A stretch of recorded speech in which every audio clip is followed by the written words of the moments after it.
ګرانو کتونکو السلام علیکم.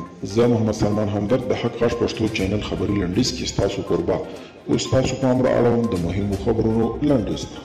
متقاعد جنرال لوید اسټن د امریکا دفاع نوی وزیر شو. فريقي الاصل امریکایي متقاعد جنرال لوید اسټن پرون جمعه د سلواغې درېیمه د امریکا په سنا جرګه کې په 2 نوي موافق رایو د دفاع وزارت لپاره تایید شو. یوازې 2 سناتورانو لوید اسټن ته د مخالفت رای ورکړي. ولسمشر غنی وایي له پاکستان سره د طالبانو د اړیکو پرې کول افغانستان کې د سولې لپاره مهمه اړتیا ده.